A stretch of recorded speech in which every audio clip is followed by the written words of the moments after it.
Thanks for what you do with your podcast and all the rest. You're doing a great job. Hope everybody keeps tuning in. You get a lot of good info, a lot of insights, understandings of how to get strong, how to stay strong, how to use your strength. You do a great job, dude. You make things better than they are in real life, I think. If you don't follow Massenomics, y'all do it. Social media, website, everything. Massenomics.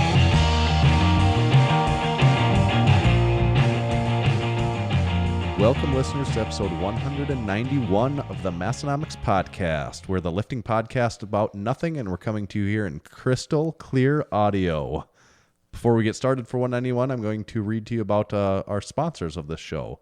Today's show is brought to you by Lifting Large. Lifting Large is your one-stop online shop for powerlifters, strongmen, Highland Games athletes, and CrossFit athletes, and anyone else that lifts iron. Visit liftinglarge.com today.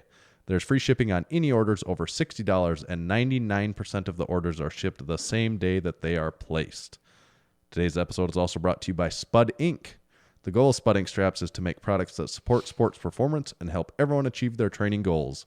They make products that last forever, won't bust your budget, and most importantly, leave no doubt about success when everything is on the line. Check them out online at spud-inc-straps.com. This episode is also brought to you by Hybrid Performance Method, your one-stop shop for all things fitness and online coaching. Whether your goals are training related, nutrition and body composition related, or both, Hybrid has a program for you. With dedicated and experienced coaches in each strength and fitness discipline, you can rest assured that you're in the best hands possible. Use code MASS in all caps for 5% off any training or nutrition membership for the life of your membership. Visit hybridperformancemethod.com. Thank you to those sponsors. We're happy to have you on the show. We'll hear a little bit more from them later in this episode. I did mention, first, my name's Tanner, for those of you that don't know. And my name is Tommy. We're your two hosts, and I mentioned that we're coming to you in crystal clear Dolby Digital surround audio this week. It's a return to our roots.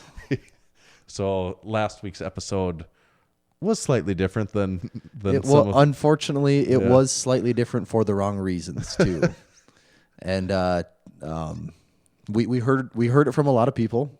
As disappointed as many people were, I don't know if anyone's more disappointed than ourselves. Yes, that's right. We had this track record of 189 episodes of delivering somewhat acceptable audio quality. Yeah, and pretty good actually. That's not a bad record, but unfortunately, we did have an equipment and software issue, and we wanted to experiment, and we tried talking to each other through a tin can and string across. And spoiler alert, it didn't work. Yeah, so I guess the technology change. I see why they went away from the tin can and the string. Yeah, but unfortunately, the audio did not capture in the normal way. By the time, we typically record these Wednesday night. By the time we got around to the editing and reviewing part, it was Friday morning, which, with the way our publishing schedule works, is too late to do anything about it.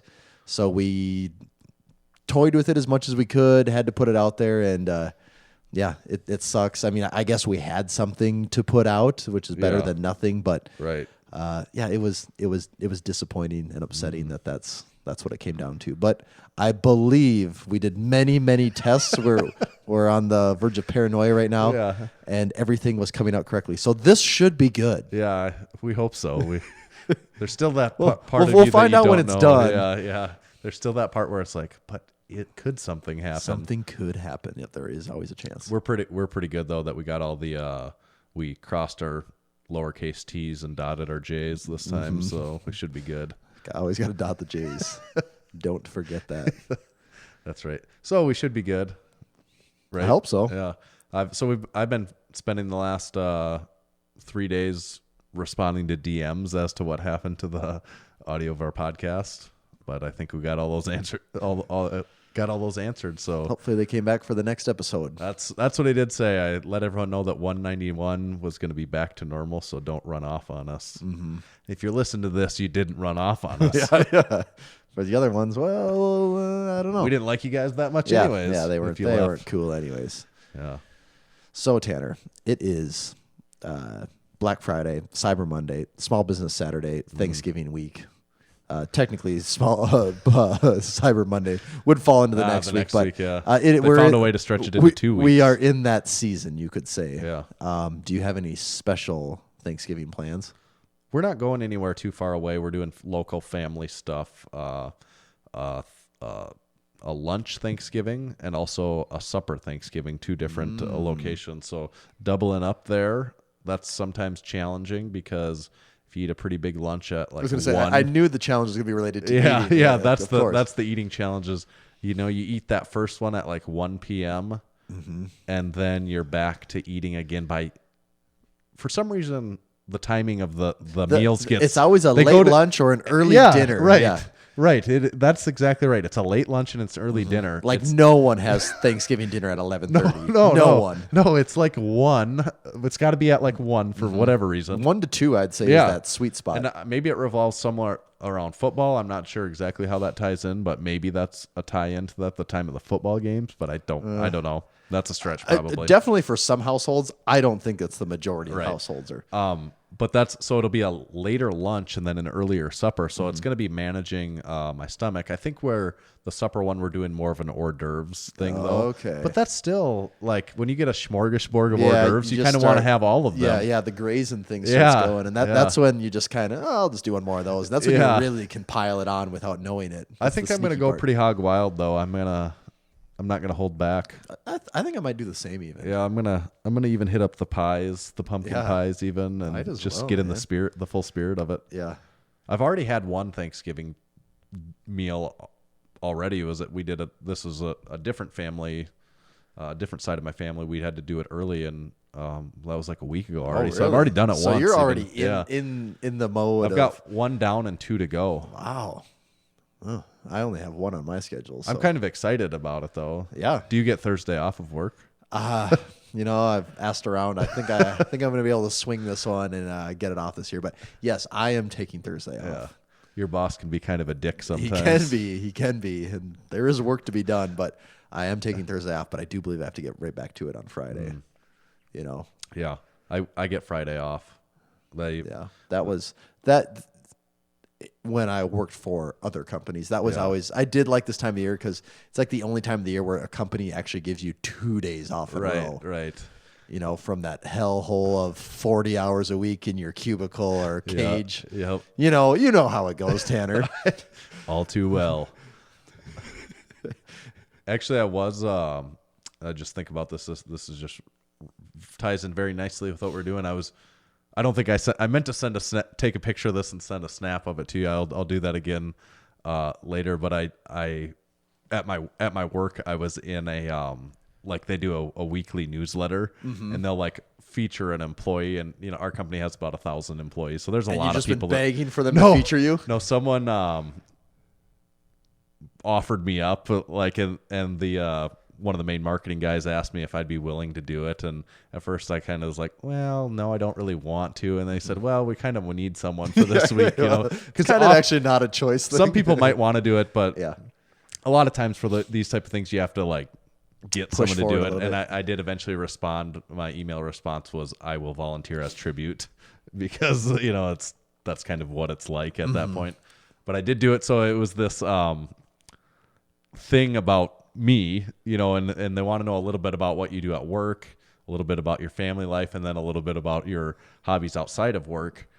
And said, normally I "Oh, have this let kind of me tell division you." between work and and play. Massenomics, where because outside of work and my family, a pretty big next part of what I do is Massenomics. Oh, stuff. yeah. Between It's- the gym Yes. and all the other Massenomic stuff, that's kind of like the third big of the This is three-legged me. stool. Yeah, yeah.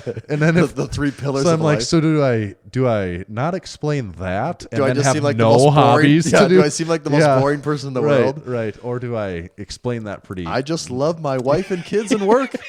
That's who I am. And that is how some of the people Oh, yeah. read, and it's There's like nothing that's wrong okay. with that, but but- I'm like, that's not really true for Yeah. me because I do spend, I do have this other thing is the other third leg of the 3-legged stool. Yep. But so I did share like more of that than I ever have. I explained the gym and how we got about 40 members there, and I own that and manage that, and have had that for like 3 So years. does this go out like in a company newsletter Yeah, or email? it's an email Okay. newsletter. They're at locations they probably print it off, and it's like at like the The break room table, desk. yeah. Yeah. And then I mentioned we talked that there's a weekly podcast, so that would be the first time I've ever shared that very much there. And they were going to include the link to the website and I actually had them take that out. Oh, because I said I don't mind if people from work here want to check the Massenomics stuff out. Because it also mentioned that there was a blog and the weekly podcast, and it's all updated through the site. But I had them kind of back that off and remove the link because I just told them I don't mind if they want to check it out, but I really want, if someone's going to check it out, I want them to want to check it. Yeah, not like randomly. Not just All right, every person click on the link and be like, "What's this?" Up to in his spare time. And then like, "Oh, what's this dumb shit?" Like, "Oh, I don't get it." Yeah, this is who we employ at this company, right? So I did have them take that out because people probably will Google it and find it. Yeah. But if they're doing that, that means they're actually pretty curious about. There is a level of interest now. But that was my point I was getting to, just that I did share quite a bit of Massenomics stuff in there. Relative to what I had in the past. You know what they say? It's the first step to recovery is admitting you have a problem. That's true. That's true. Here we are. I imagine a lot of people, a lot of the employees at the company that I work for are pretty blue collar employees, and a lot of people are like, "What's this dipshit doing? Recording? What does he mean? He records a podcast every week?" Yeah.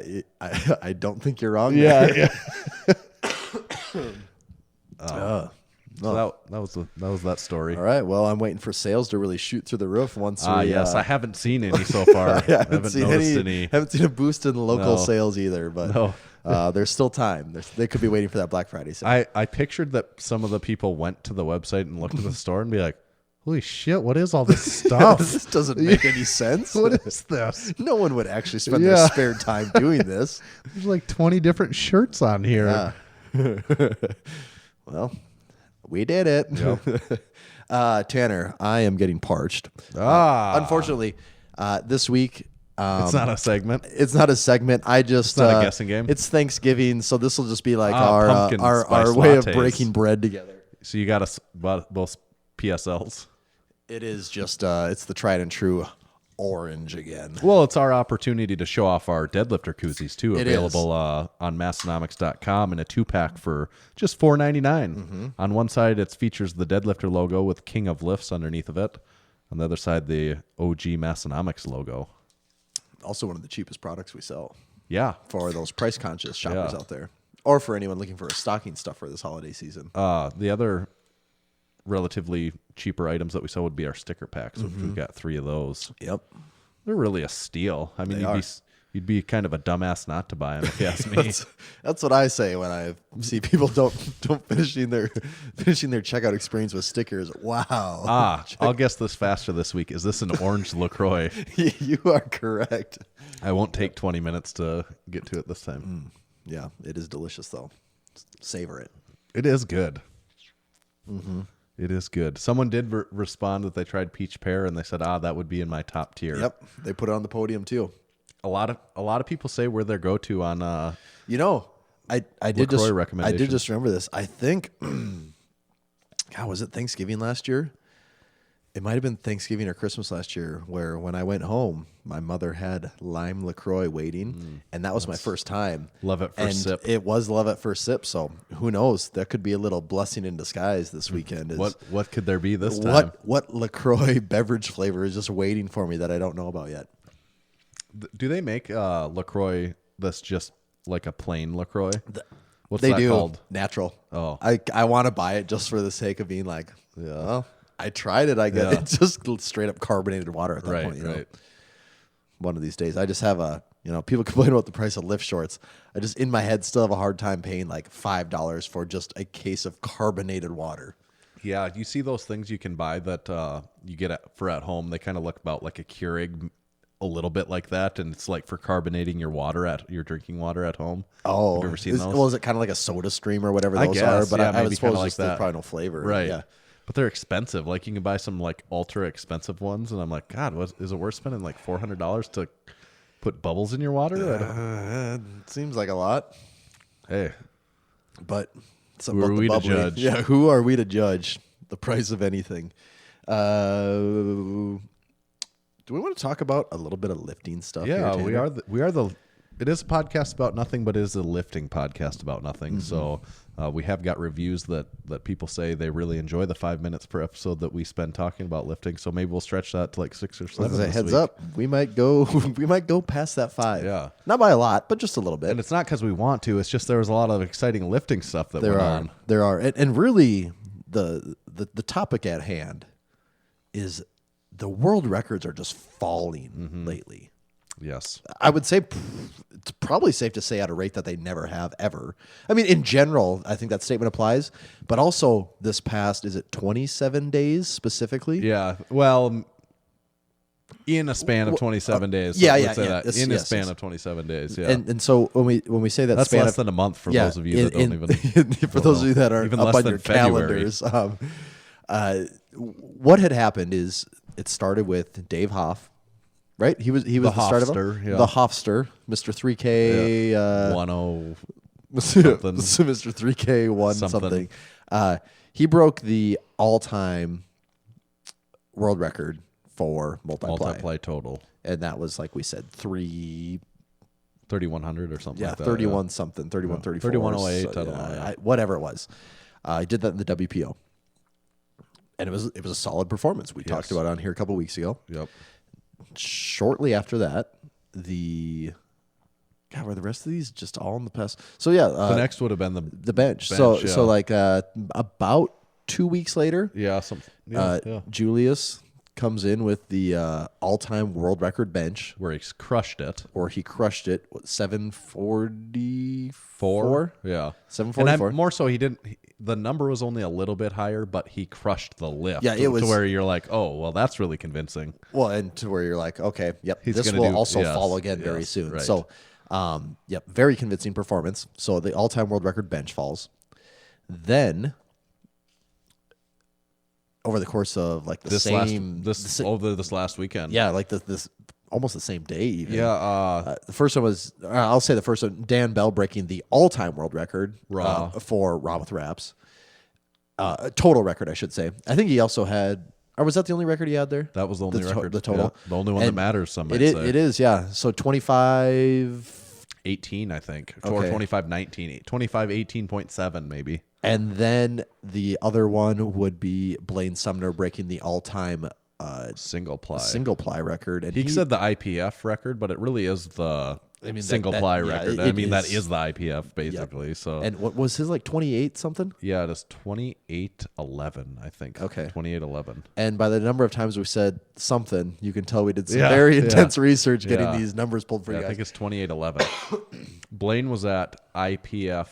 What do they call that? Open Worlds? Is that open? Do they call it called classic? I never remember what one's classic and what one's, I think in the IPF single-ply they call open. is it just open? Yeah, And then Raw is classic? Well, that might be I can't remember. classic Raw. Going away from the IPF, if you're talking about a typical federation like USAPL, there's Raw, and then classic Raw is in wraps. Classic Raw is knee wraps, right? Not USAPL though. Not USA. Yeah, Yeah, like USPA or- yeah, USPA. I misspoke there. I meant like USPA. You would say classic Raw is in wearing knee wraps, and Raw is knee sleeves. Yep. But in USAPL, you would go open, which is single ply, and Raw. Or are you saying it's classic Well, Raw I in think USAPL? And that would be confusing because in the other federations you say classic. But is, I don't even know. I could definitely be wrong here because I do not pay attention to IPF single ply at all. Right. But I thought that they referred to single ply at the IPF level as classic. Okay. Because that is historically what the IPF has been. Raw has only existed there for 10 years now. Right. And so I thought classic referred to single ply and Raw referred to Okay. knee sleeves. So whatever you want to call what Blaine did. Either way, Yeah. whatever he did, it was single ply. He did 2800. 28. So looking at the two performances, you can listen to other podcasts where we talked much more about Dave Hoff and Julius Maddox, Yeah, and but their the- performance. But right. the two I think we need to focus more on here, and the one really that got me really excited was Dan Bell's. Right. And Because Blaine broke his own record. And That's Blaine what we're did- saying, yeah, too. and yes, and- Which he already held by a pretty significant margin. And not to discount that at all. No, right, Not to right. discount that He's at all. still- But I don't think that one surprised anyone. Like, No. yeah, and It's not, like, to say, not oh. to say Dan surprised anyone either. But It's a with, bigger with deal. Blaine, it's like, I just assume every time he steps on the platform, he's probably going to be Yeah. breaking his record. Right. It would be a big deal if someone else broke Blaine's record Yes. where you're like, oh, wait, A really who the hell's big that deal, guy? Yeah. It's like just the same thing saying, like, Julius is going to break his bench record again. Right. And it's also I'm not saying I'm not going to be yeah. surprised or excited when he does, but it's going to happen. Yeah. And we will talk about it, but it would be much different if someone came out of nowhere. Not nowhere. I had to quit Yeah. discounting it, but Yeah. if someone else stepped up and just broke it when you maybe weren't expecting it. Right. And so with Dan's, the other one there is he is taking down who a lot of people say is one of the greatest powerlifters of all time. Mm-hmm. You know, a lot of people would say if you had to pick your top three, Ed Cohn would probably be in the top Yeah. three of everyone's list. I think that's a pretty safe assumption. Yep. And I think Andrei Milanichev would be in 90% of those lists as one Yeah. of the top three of all time, I think so, too. especially if we're talking knee sleeves Well, we've or done- knee wraps. We you know. even did the poll at one point. You know, it's probably been a year ago now, and we did the poll of who is the greatest powerlifter of all time. We were polling elite level powerlifters, And it's hard Andre to make got an a lot of argument votes. against him with just Yeah. how long his career has been, Right. and how long he stayed at a top tier. Yeah. Very few people can pull that off. Right. Yuri probably will, assuming Yeah. assuming he Right. sticks around. But Yeah, you would think so. He's still, for anyone to even be in that like league of what he's done, you still need to do like, what didn't we say that one day he has like 60 some meets to his name? Yeah, or he something? did have a lot of meets. That's So he has a long That is career true. of competing. But Dan's performance, do you have the actual numbers on it, Tanner? I was gonna look that up right now. I think his squat was 1,000 and was it like 56? Let's see. Okay, yes, I've got it right here. It's in kilograms, but Oh, okay. Yeah. We're in trouble. but the fact that this is also really interesting. For the last 44 years, over the course of 44 years, only 3 men have held the title of biggest raw total. Wow. Dan Reinhout Yes, for Don. Don, right? Don, Yeah, yes, yeah. sorry, Don. Don for like 30 some Yes, years. yes, we have done a lifting legend post on Don, and that was one of the facts is that he held the biggest raw total for like a staggering amount of time until Milanichev came. Milanichev beat God, it. that is crazy that Yeah. that is how long that And stuck now around. Dan Bell. Milanichev really had it for a good amount of time. He broke it in. Don held it since 1975. Wow. Andre broke it in 2013, and now 6 years later it took. For And in Dan this to day and break it. age, 6 years as a powerlifting record is Yeah, about as permanent as anything gets. yes, yeah, it is. I could look up the actual numbers of the lift if Dan put it on here. Yeah, we might as well track that down here. His deadlift, I know. So, he went for the record because I talked to some people that were at the meet. Mm-hmm. Actually, Massenomics sponsored athlete Jonathan Oldham, Bacon and Beer Bells on Instagram competed in that same meet. And once we wrap this up, we could also mention how he did on that too. Yes, and we should. But for sure. and then his coach Les was there, and I was kind of asking him how it was going as it was going on, and they said that so Dan went on a second attempt deadlift. He went for 400 kilos, 881 pounds, and that would have given him the record. And he got it really fast, and like almost so fast he tipped over. He did, yeah, he took was- steps backwards. yeah, which you never see that No. happen ever. And so he was like took a step or two with 881 pounds. Backwards Yeah. at that even. That would be a terrifying position to be in, that Yeah. weight coming at you. So it was red lights because of that. So he had to retake it on his third, Yep. and he got it. But just imagine that pressure or imagine in between his second and third how he felt there. He's like, oh my God, I just had it. I Yeah. literally did it so easy. And knowing that seems like there's more there. Yeah. But just securing that total versus and so then what he had to do is take that number again. But he even made the comment that because he really wanted to break 900 on the deadlift. So there was some consideration of if on that third he should go Goes to for 900. But then if you miss it, Yeah, then it's like, man. I mean, it's I could understand the argument either way, but But if he would have got that 900, he would have broken it by another 19 pounds. Yeah. And that could be the difference in that record staying for a little more, It- too. it you know. absolutely could be. Maybe it's not, but maybe it is. But also, I don't think Dan's done competing. No, and, no. And it's not unreasonable to think that Dan will break this again. Right. Like that is not out of the question at all. Yeah, So his squat was 1063. yeah. So his numbers ended up being a 1063 squat, 573 bench, and 881 deadlift.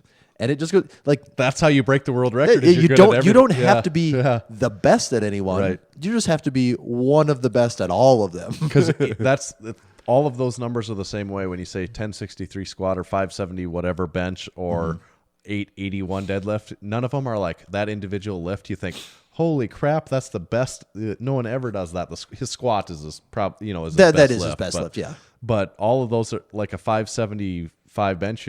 You're not like, well, there's a decent number of guys that we're familiar with that bench over 600, but he's right at that top, 90% level on all of those lifts. Yeah. So that's how you break it. Typically, if you're benching over 600, you're not squatting over 1,000. Right. You're usually not even squatting over Exactly. 950. Maybe you're not even squatting most. Or you're not even squatting. Yes, you are correct there.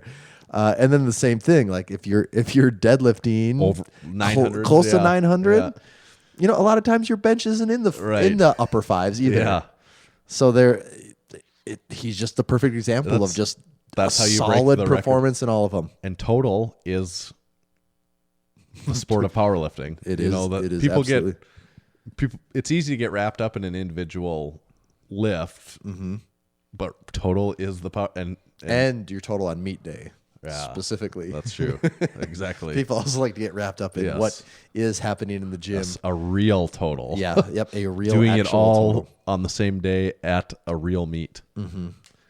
Yep, in this day and age, there's no shortage of big lifts happening in the gym, but those at the end of the day Yeah. don't really count. Not for the sport. If you care about don't the count sport. for the sport, exactly. Yeah, But Dan, we didn't even mention, is long friend of the Massenomics podcast. he is. He's one of our first guests ever. Yes, it would have been the first year we went to the Arnold. So this year it's getting close to 3 years ago that we had him on the show then, right? Yeah, Because this would be our fourth year. Yeah. in 2.5 months, It'll be be 3 years. 3 years. ago. Yeah, Yeah. God, so that's probably like what, episode 50 something? Must be.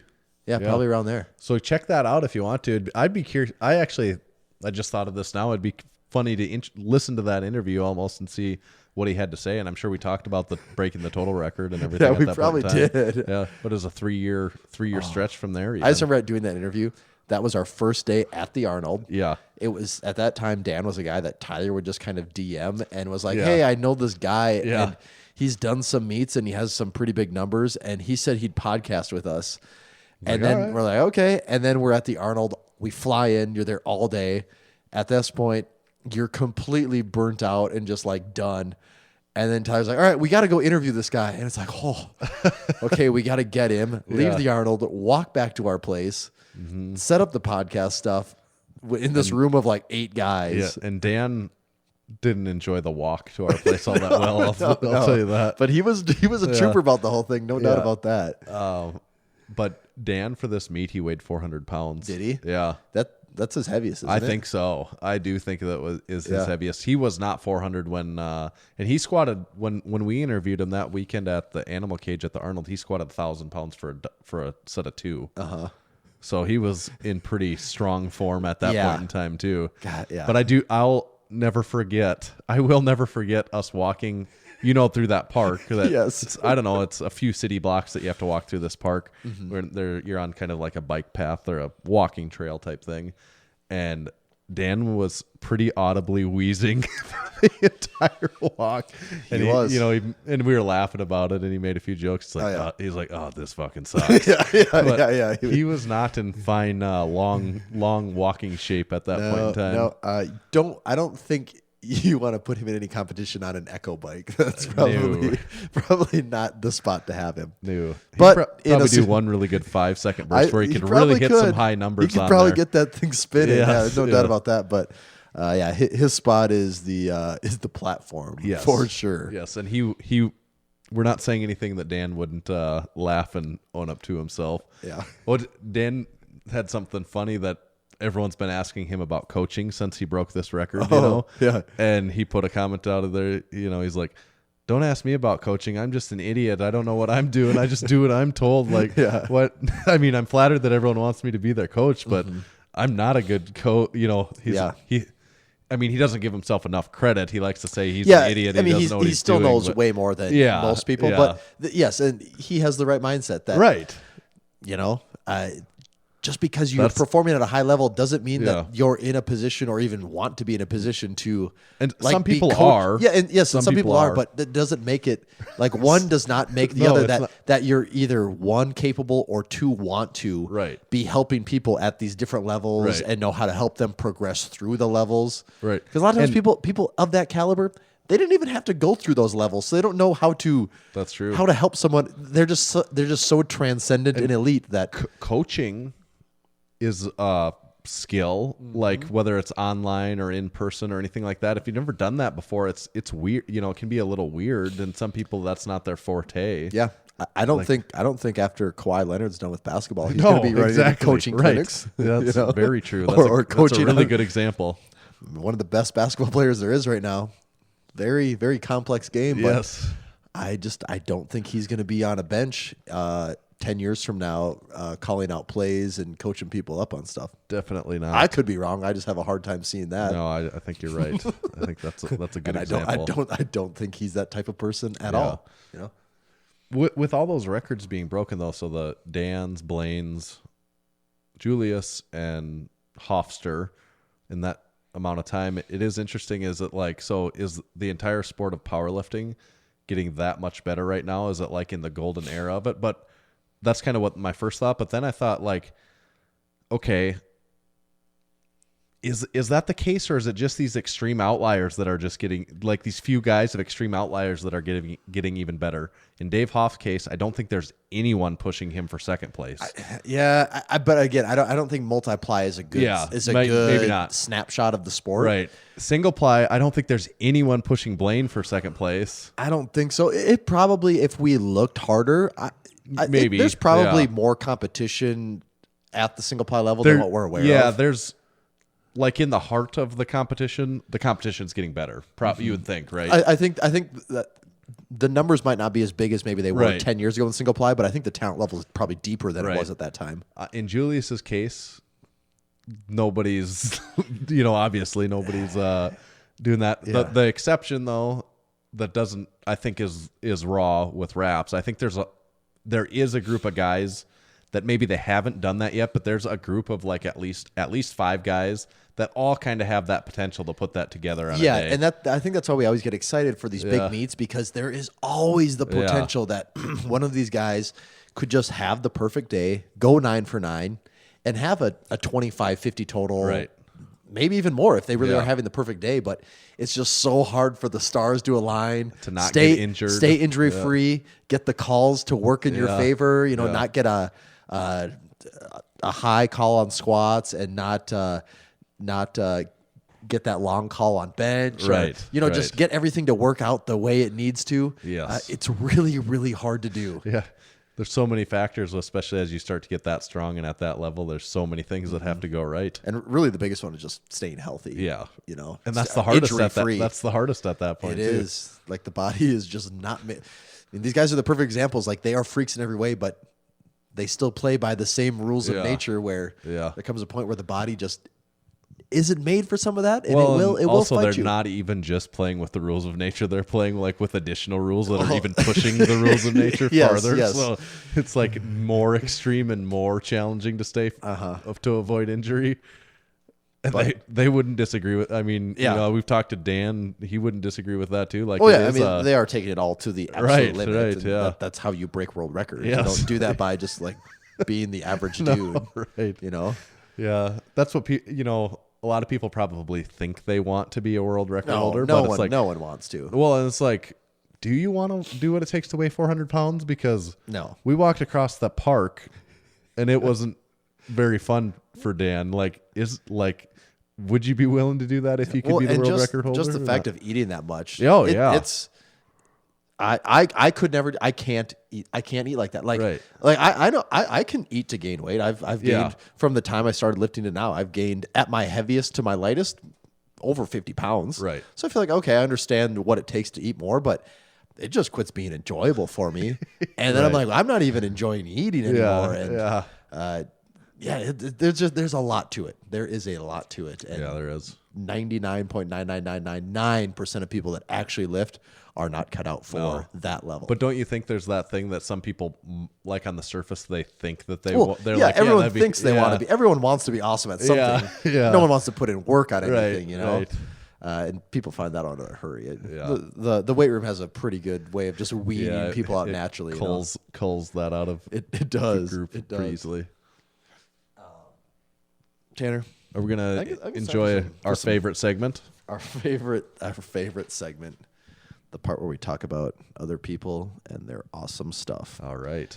And that means it's ad time, Tanner. All right. Today's show is brought to you by Lifting Large. Lifting Large is your one-stop online shop for powerlifters, strongmen, Highland Game athletes, CrossFit athletes, and anyone that lifts iron. Their Black Friday sale is technically, if you're listening to this on Monday, if you're one of those listeners that catches on really early, either on YouTube Sunday night or on the podcast right away on Monday, you can still catch their Black Friday sale.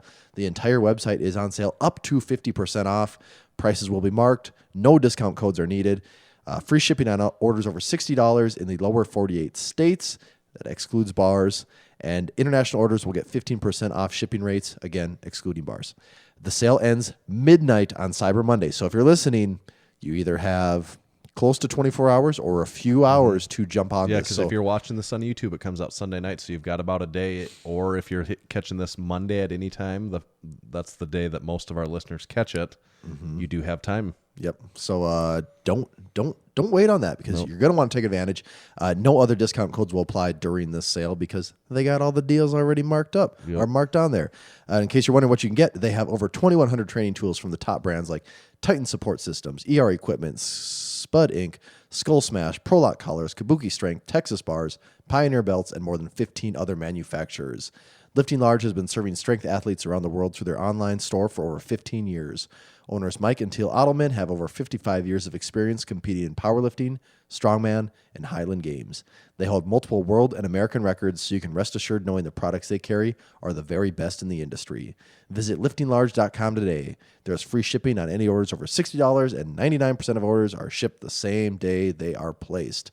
So get on that deal, people. Do it. This episode is also brought to you by Hybrid Performance Method. If you've been training without a coach and have been looking for a competitive edge, remember to check out hybridperformancemethod.com. Hybrid has 15 different strength and fitness programs covering everything from powerlifting and strongman to gymnastics and general fitness, all included in one training membership. That's not all. Hybrid also offers one-on-one personalized nutrition coaching that uses lifestyle habits and a flexible approach to shape your nutrition plan around your current lifestyle, instead of turning your lifestyle upside down in order to support unsustainable habits that only work in the short run the way most programs do. If you're ready to take your training, nutrition, or both to the next level, use code MASS in all caps for 5% off memberships to all programs for the life of your membership. And the Massenomics podcast is also brought to you by Spud Inc. and the Cold War Puller. From Russia with love, this old country contraption is just waiting to make you hurt in a good way. The Spud Inc. team has brought you a new way to do an old exercise using our Ukrainian deadlift rig. Tanner, are you familiar with Ukrainian deadlifts? No. Oh, well. Well, just sit back and listen for a minute here. I'm looking up as you're talking on the phone. So. I should actually, for people that aren't familiar with Ukrainian deadlifts, it's the deadlift where you have like two. I had to look this up. I wasn't familiar with what this was called. It's when you have like, usually people have like two boxes, and then they'll have like a weight down below them, and then they'll have either a strap or a bar coming up through the weight. And so you can basically do a deadlift from your toes, is essentially what it lets you do.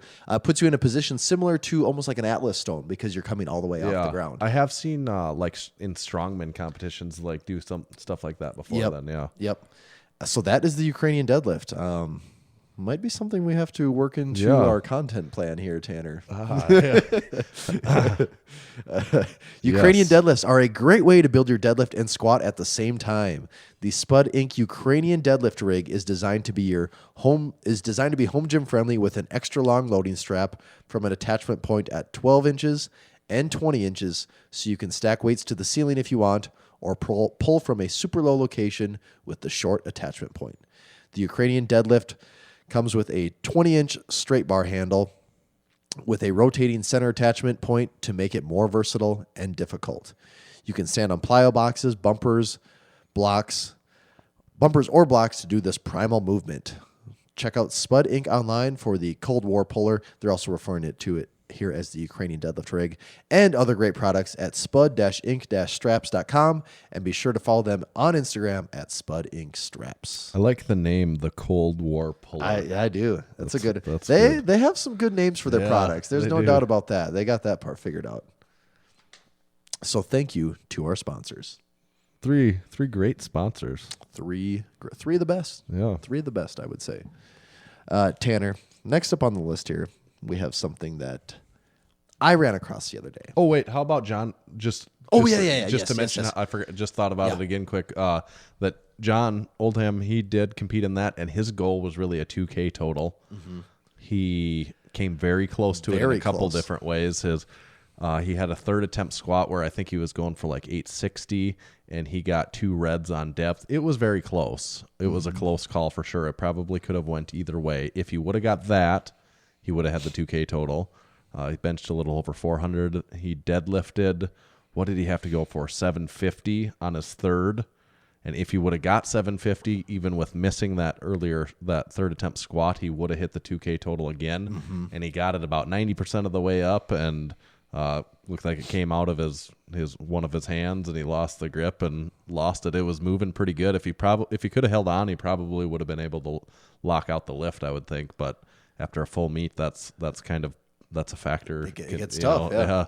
That's all part of it. So he just missed it. I think he finished with like 1972, something like that for a total. He is right there. Yeah, still a big PR total. I'm pretty sure it was a PR squat. He might have even had a PR deadlift on a second. So still, and most importantly, like we talked about, the total is what you're going for, and he did hit a pretty big PR total. Yeah. I know he's disappointed about not hitting 2K, but it's never that bad of a day if you're hitting a significant No. PR on your total. Big John, you're still number one to us. That's right, number one in our farts. You're still our favorite jorts wearing lifter. Yes. I see he's back to his jort. He removed the Massenomics singlet and put back on the jorts afterwards. So, All is right in the world yeah, again. Yeah, that's right. He was And that's at Bacon and Beer Bells. yes for- on Instagram, and he did. I think he went to. He's from Alabama, and the meet was in Florida, so he did a little traveling. And he had already gotten his Massenomics joggers and his new Lift Shorts 2.0s. So he wore them he on the was trip, styling. and he did comment that they were both very comfortable for his trip as well. He said the joggers were pure comfort. And we're all about that comfort. All about it. So good job, John. Yeah. Big John. Yeah, awesome performance. Okay, Tanner. Now, this is something that I've heard of it before. I'd seen it on TV one time, and then I was reminded of it. It popped up in my YouTube feed. And what I'm talking about here is men getting surgery to have a six-pack. Cosmetic abdominal surgery. I'm sure there's a technical term for it, but it's cosmetic surgery to get a six-pack. And I didn't pay super close to how it's being done, but I believe what they're doing is some type of liposuction to get fat out around, and I think maybe putting. I don't know if they're putting That's some what- in I was- even that's to what I was gonna ask, if to there's give it the illusion Pulling of, out and putting into a certain Yeah, I'm place. not sure complete. And there's who knows? There's probably multiple ways with Yeah. all the fillers and implants they have with everything Yeah. now that they can probably do both or some combination. But Right. I do the first time I ever saw it. My wife was watching the show Botched on TV, and they had this very tiny, very skinny, tiny man, and he had this no muscle definition of any kind, but he had like a six-pack. It was such a weird look. And he said he had surgery done to get a six-pack, and I was like, whoa, that is a thing, really. Would you use the word at all that it looks good? No, well, yeah. But this is the thing, though. This is the thing. In my opinion, it looks terrible. It looks awful. It But I looks also, very unreal. I also have a understanding of what muscle definition Right, is. right, And right. there still is, most people. There's the skinny beginner, not really understanding anything about muscle development or anything like that. Then there's I've gone to a gym. I understand lifting weights. I understand strength. I understand getting better in that category. Not saying you have to be good, but No, you yeah. just understand the general concepts behind it. And to the people on that skinny route, what they equate to like being ripped and strong is abs. Yeah, right. And people that go to the gym almost all know at some point you figure out that having abs has nothing to do with being strong. That's purely how slow your body fat is. Yes. And a better indicator of like And strength is like and not even how much muscle mass you have. It's really just how low your body fat Yeah, is yep, most of the time. yep, And maybe a little bit of your genetic Yeah. predisposition. They might bulge or have Yeah. a little more. I don't know, maybe a little more definition Yeah. if you have more muscle underneath, just because there's something to reveal. But the people that go to the gym, I think a lot more gym culture guys. They usually equate and understand like traps. Yeah. Usually Yeah, equate more traps to are a like big someone sign, that yes. like you can't fake traps. No. I don't know how you would do it. I Right. guess you could walk around with your shoulders flexed all the way up, but Well, that goes- Janashia, they think that. well, he is, I guess, maybe the outlier here. But otherwise, though, you can usually, once you get that yoke thing going on, Yeah. that's you know someone spent some time in the gym. right. Now, whether their lower body's developed, that's a whole other story. But you can at least tell if someone has spent some time in the gym by a upper body development. Yeah, And- back is a big yes, sign. back, If yes. they have a muscular back, it's like, well, that person's done something. Yeah, and when I say yes, Yeah, that's probably yeah. a better way. I'm not even just saying just like that neck to shoulder right, region. right. It is kind of really the whole upper Yeah, back is right. what is a good indicator of someone spending some time in the gym, because it's Yes. hard to get a big upper back even just benching. Right, know, you're like- not gonna get if all you've ever done is kind of hung out and done benching and curls. and like shrugs. Yeah, Like if you're in the yeah. rack just shrugging, Yeah. you're still not getting like a big back from No, it. that's right. So I see this. The second time this pops up to me now is the Vice YouTube channel. They however you feel about Vice, they report on a variety of things, and their quality can vary greatly, and their opinions can be very hard to even get your head wrapped around at times, Yeah. most times. But this one, it did catch my eye enough that I'm like, all right, I gotta watch this. And it was this guy. He was 40 years old, and I think he lived in Miami. And he's saying, like I work out so hard. I'm in the gym all the time. I eat good, and I just can't get abs. I can't do it. I cannot make it happen. And so they're kind of talking about him, why he wants to do it. And he's like, it would make me have a lot more confidence. And, any reason that people say that they're getting cosmetic surgery is right. that's why they need to do this. But the best part of this thing was actually they go to his closet. He goes, see, look, it's all these all my closet is workout clothes, workout shoes, because all I'm doing is going to the gym. And it's like all this brand new. It's just brand new like trainers, And so it's like, well, okay, I don't know. That's not a good metric for how successful you are. Well, in the I know gym. some really strong people who their Yep. their outfits are garbage. They haven't bought a new shirt in 12 years. Yeah, you know? so that was the first one, and then they have him go to his gym with his trainer, and it's a gym, it's kind of like has the warehouse look and feel to it, and I don't know if this is the way his trainer is, or if he was like hamming it up for the show. He's like, oh, come on, God, you piece of shit. Oh, you suck so bad. Like he's just ripping into this guy, and I'm thinking like, and this guy isn't big by any means. Like the trainer is. Yeah. I don't even know if I saw the guy If like you walking knew down if the he street, lifted. if I would know.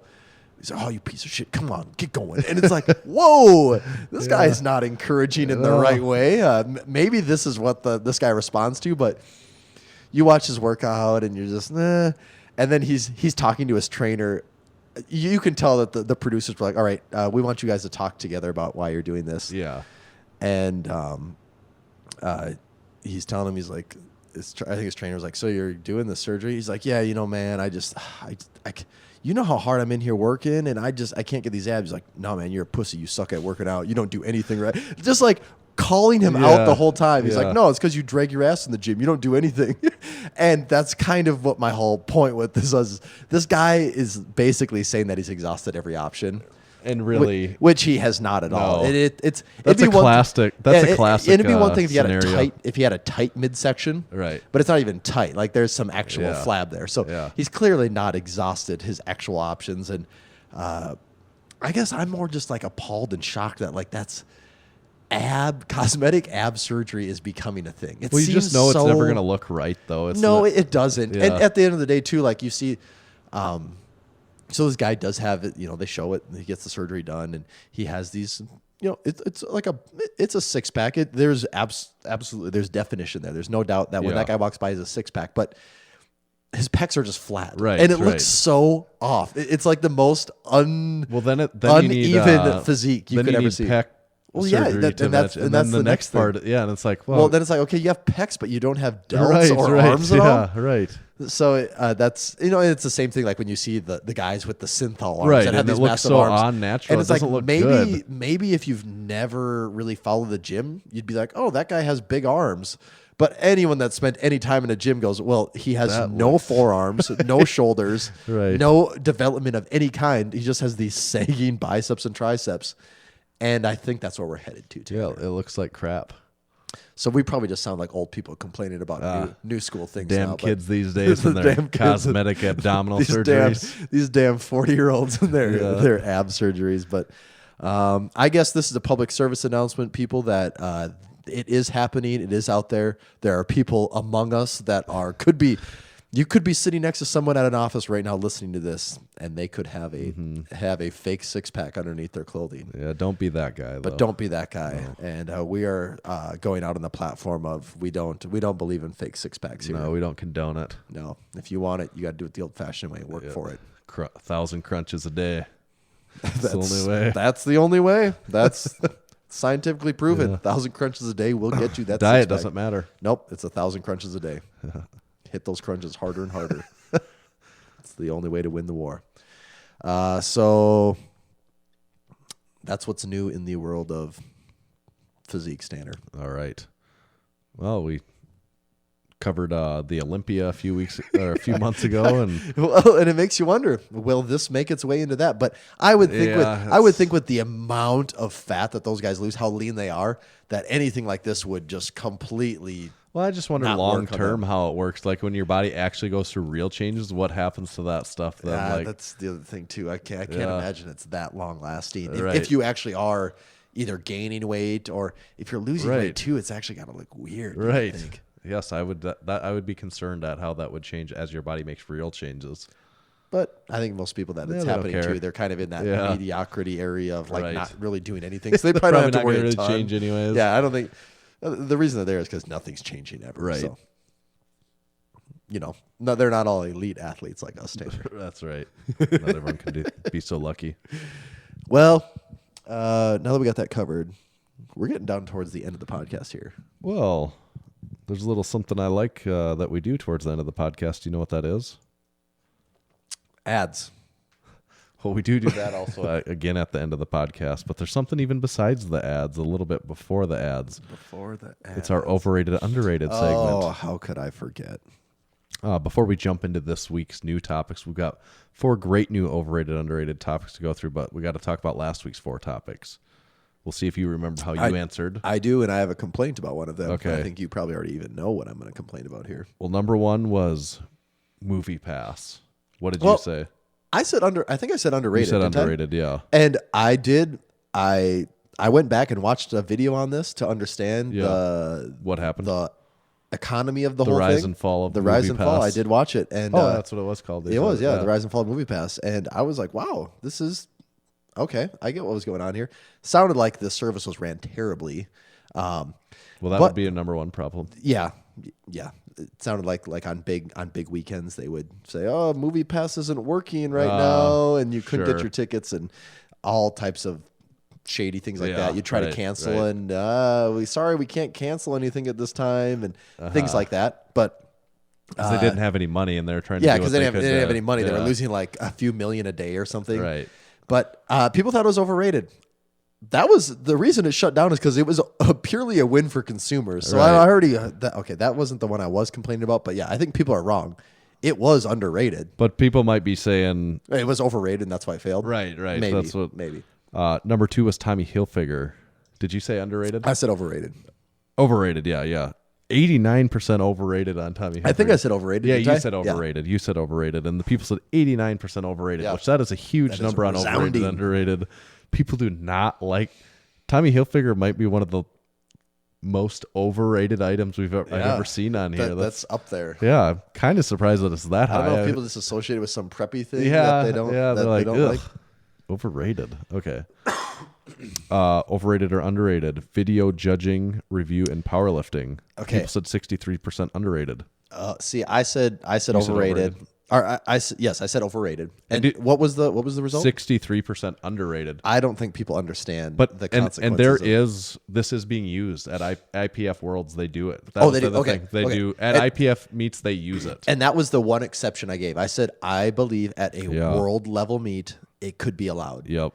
Outside of that, local meets, you're just asking for just headaches and Yeah. complaint. I think the idea of it. The idea makes people- perfect sense, yeah. but the execution is where Yeah. it's going to just fall apart. I mean, Right. most meets struggle to even put together a scoring system that a fan can follow. I mean, the sports existed for 50 years, whatever. Yeah. And outside of, open lifter and a few others, no one's even really concerned about the fan aspect of the sport. No, not at all. So yeah, But so you that think one the people missed the mark? I think they missed the mark on that one, Last one from last week was Doc Martens. and I think I said overrated. And the people agreed 66% overrated. They don't hate him as much Don't as they hate hate- yeah, Tommy Doc- Hilfiger, but Yeah, it gets a pass, more of a pass. okay, now we're going to jump into this week's overrated, underrated segment. Topic number 1, overrated. Are these good ones or bad ones this week? Last week you said these are good let ones. me look again. Oh, I like these. These are Okay, good ones okay, again. all right. So we have another good week. Okay. These couple good. I couple didn't know really if good, I should be yeah. excited for this. No, or this not. one. No, yeah, you can be excited. Okay. I had to look again because sometimes they're better than others, and this is a pretty good one. I was pretty excited about last week's topics. Mm-hmm. This week's topics are pretty good also. Overrated or underrated Legos? Legos. I think Legos are underrated, and in this day and age, it's a great thing for kids to play with. Like do some building, some learning, some imagination at work, and really, anything I guess to have kids less dependent on electronics is a win-win in my book. So But do you know a lot of adults? yeah, a lot of adults adult like Legos, Legos too. is a thing. Like yeah, that's, it absolutely is.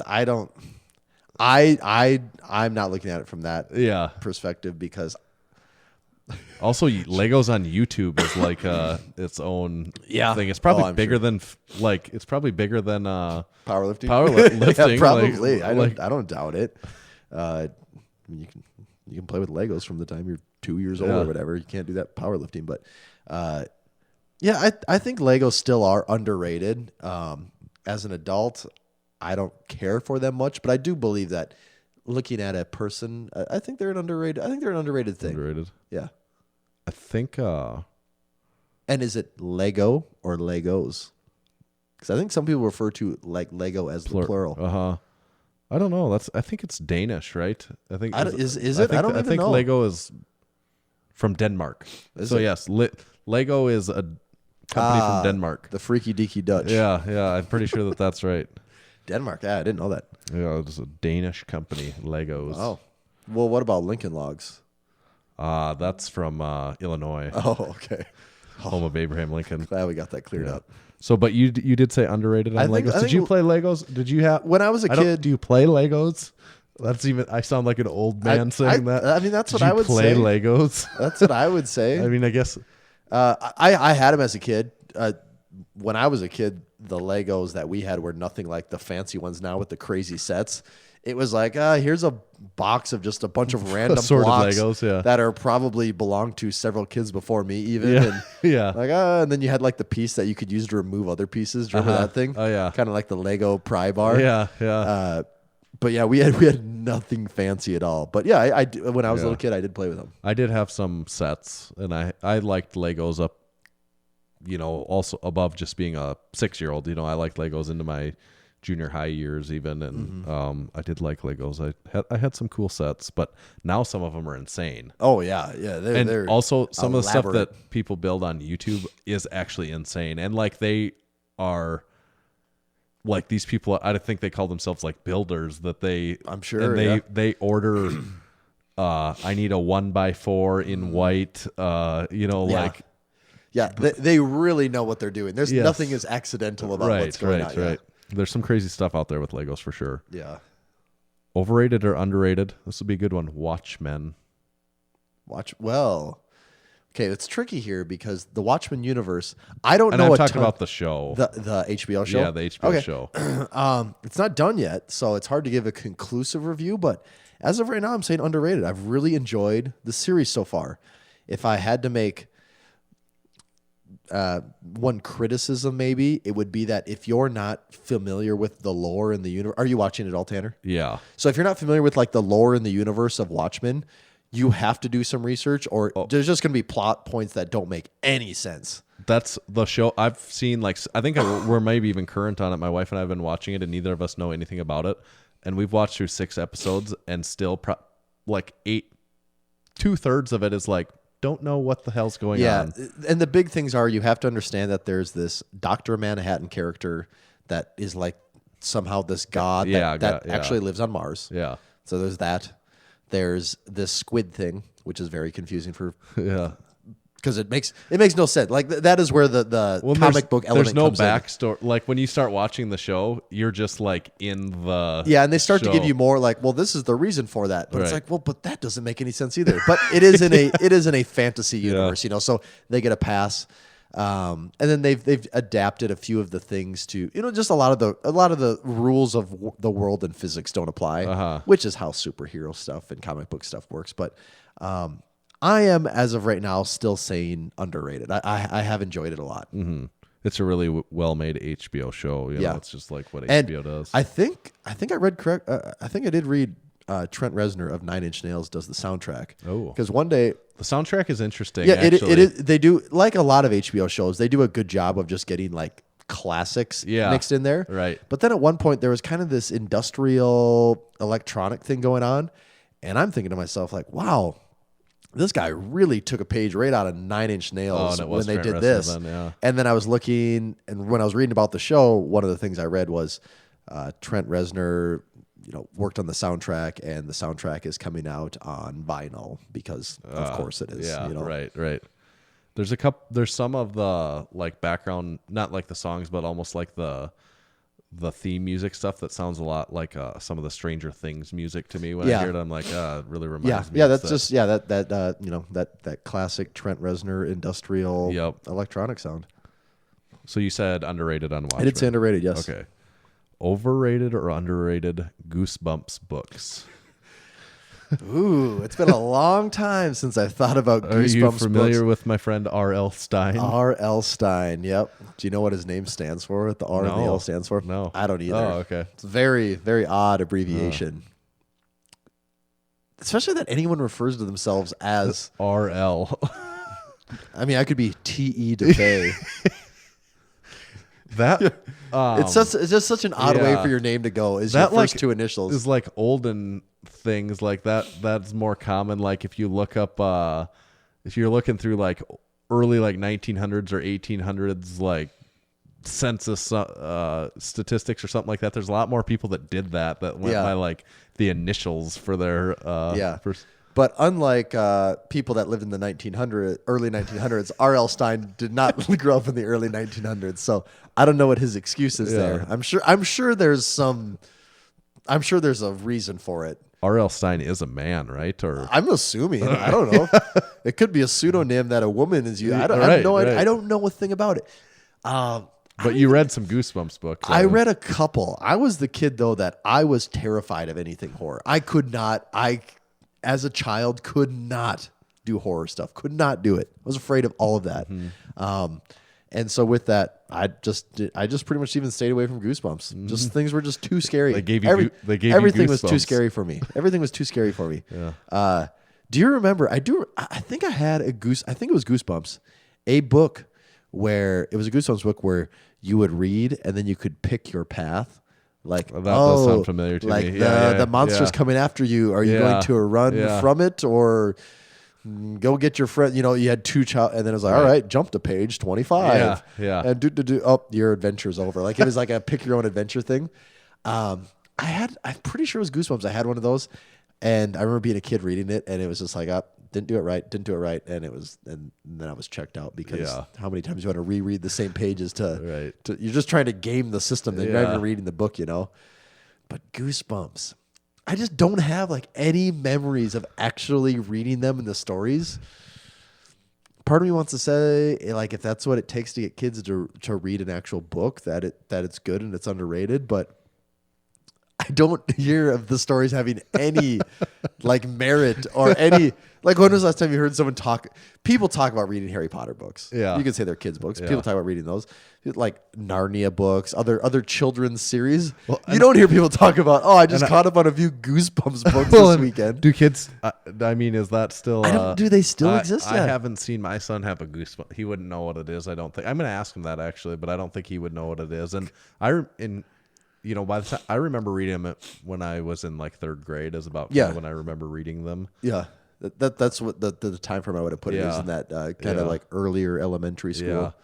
Yeah. I don't know. I haven't seen any around. That makes me want to think that they probably are overrated. Like something Scholastic or whoever the publisher was really pushing those hard for a while. I think it was probably a moneymaker. We're pushing this hard. It's a moneymaker. This guy's pumping out all these like kind of scary novels for kids, and that bubble burst, and they actually weren't that good. So that's why they don't exist anymore. That has to be it, right? I would think if they were they were great books or classics for kids, they'd still be getting pushed. Right. But like Nancy Drew. Yeah, any of that stuff. Yeah, there's tons of. You know about the boxcar kids, or children, kids, whatever they were. I don't know what it was. Yeah, all that stuff. But I think Goosebumps is probably overrated. Okay, last one for today.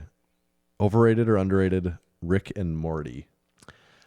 I've seen maybe cumulative 10 minutes of Rick and Morty in my entire life. I know the people that love it. Yeah. Like love it. Really, really love it. Like to the point where people make jokes about them on the internet because they love it so much. Yeah. I don't know anything about the show. So it's hard for me to say anything other than overrated. That's my son and I sometimes when my wife leaves, it's time for we call it time for inappropriate television. Yeah, and we'll like watch I'll let him watch a little bit of Family Guy or something like that with me. And I've been curious about Rick and Morty because, like you said, I know some people really like it a lot, and I was like, oh, I guess maybe it's good. I need to try it out because I kind of like. I always liked Family Guy. Yep. I've always liked South Park. I'm a big South Park fan. I even like Bob's Burgers.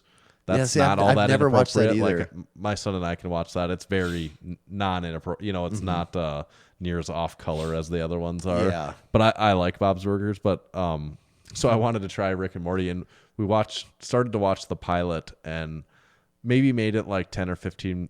Well, I don't know, maybe halfway through the episode, and it's tough because obviously I don't know the characters, and like that's what makes it more funny is once you've seen it for a while you kind of know what everyone does and everything. But like the voices and stuff, I couldn't get past it. It was just annoying me, and I had to shut it off because it wasn't. There's obviously something there. There's a reason people are hyped on it, and I totally get how people could like it. I would have to give it more time to try to see if I liked it. Because I haven't watched enough, and I know there's a lot of hype around it with people that like it. That's the reason I'm going overrated. Yeah. Okay, speaking of like illustrated cartoons, not 3D animated stuff. Right. Do you remember? I just recently came across this, and it really brought me back. In the Dinosaurs, Dinosaur Family, or whatever that. No. Actually, so an animated cartoon. I'm using cartoon kind of loosely here. There was a show on Cartoon Network back in the day, and it was called Space Ghost Coast to Coast. Oh, yeah. Do you remember that? Oh, yeah. You do? Yeah. Okay. Yeah. Now this, I don't know how. I remember seeing it on when I was a kid, and it was clearly above my head because it was kind of almost like a talk show when he'd have like the TV would drop down, and there'd be like real people. Yeah. And there was like Space Ghost and Zorak and and Brack and all of these. I remember that. Now And the weird guy that was like in the smelting room or whatever. He's like whatever he did. But there's just all these really unusual characters. And the other day, somehow I came across on YouTube, they had an album, like a comedy album. And I had this album when I was in like third grade. It was one of the first CDs I ever owned in my whole life. And it was just like a dumb, they sang songs. There were some skits on it and they sang songs, but it was just dumb stuff the whole time.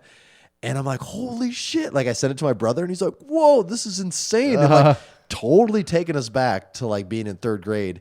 And I asked a couple people, and the few people I talked to, they're like, I don't really remember. Oh, I don't really remember Space Ghost at all. Coast to Coast. So I didn't know if I was just kind of like in a weird island where. Yeah, I don't remember watching it that much, but I do you remember? I certainly remember it. Yes, and I mean, definitely. it was based on that old. There was an actual like the old Space Ghost cartoon. Right. I don't know if they actually called it Space Ghost, but whatever it was. But yeah, anyway, that took me on a trip. I'm sure there's maybe a couple people listening. I think the album was called Space Ghost Backyard Barbecue, I believe. And if you do look it up, any skit with Brack, that guy's voice is insane. He sounds like a crazy person, and it's worth looking him up. A little comedy, not Comedy Central, a Cartoon Network classics. Yep, for sure. All right, so that wraps up our overrated, underrated segment. A very underrated segment. Very. This happens to be. It is the most underrated segment probably. So in the show. you were talking about with lifting large that it's the Cyber Monday, as if you're hearing this. So it also applies to our Massenomics stuff it does. as well. So to make sure to check everything out, by that time we will have officially released everything on all platforms. It's out there on. Yeah, and you guys put it out there on seen, Instagram. You guys have probably seen we are hyping up and talking about and promoting all types of new drops and. Yeah. So exciting products. It's all been dropped. So the Breaking Parallel shirt is there, the black on black bench heavy shirt, the joggers with the Massenomics stencil logo that I'm wearing, the Lift Shorts 2.0.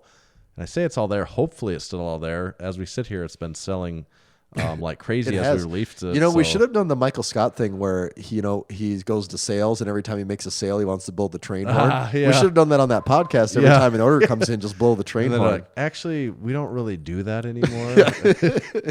And then we've just been blowing the train horn for the whole episode here. We would have. You wouldn't have been able to hear anything. It would have kind of been like last week's they're episode. Recording from a train yard. Not any better than last week. But do check out all that stuff. Hopefully it's still there in your size. If not, we'll probably have to get reorders coming again soon, I suppose. Mm-hmm. Like us on YouTube, on Facebook. Leave us a review on Apple Podcasts. And probably even better than the review on Apple Podcasts is you could tell some friends about the Massenomics podcast. Yeah. We would like to get more listeners, so that way we can get more ads. Someone had said that their goal for us is to get to where we have a show just the all ads podcast. Yeah, and we said, wow, at least someone shares our vision. Yes. So we need you to tell more people about the podcast so we can get more ears on this. And if nothing else, it purely just makes us feel better about ourselves. We need to get to the point of TV where for every 30 minutes, for a 30-minute show has 10 minutes of ads. So that would mean over an hour's worth of podcasting, we'd have 20 minutes of ads. That's insane when you think about it that way, that is what TV gets away with. Right? It is. It is. All right, you're going to strap in for an hour? Well, we're going to hit you with 20 minutes of ads. That's why I don't have regular television. I can't and people wonder why people don't like it. That's true. So yeah, that's what we're going to do. So I mean, that is our goal. But let's hear again from those sponsors that sponsored this episode. Today's show was brought to us by Lifting Large. Lifting Large is your one-stop online shop for powerlifters, strongmen, Highland Games athletes, CrossFit athletes, and anyone that lifts iron. Visit liftinglarge.com today and make sure to check out those Black Friday / Cyber Monday sales that are just finishing up today. There's free shipping on any orders over $60, and 99% of the orders are shipped the same day that they are placed. Today's episode is also brought to you by Spud Inc. The goal of Spud Inc. Straps is to make products that support sports performance and help everyone achieve their training goals. They make products that last forever, will not bust your budget, and most importantly, leave no doubt about success when everything is on the line. Check them out online at spud-inc-straps.com. This episode was also brought to you by Hybrid Performance Method. They're your one-stop shop for all things fitness and online coaching. Whether your goals are training related, nutrition and body composition related, or both, Hybrid does have a program for you. With dedicated and experienced coaches in each strength and fitness discipline, you can rest assured that you're in the best hands possible. If you do go there and sign up, make sure to use our code for 5% off. That code is MASS in all caps, and it applies to any training or nutrition memberships for the life of your membership. Visit hybridperformancemethod.com. Instagram handles, where do You find can you? find me at tomahawk_D. And you can make sure to follow the official Massenomics page at Massenomics. That wraps us up for 191. We'll catch you next time. See ya.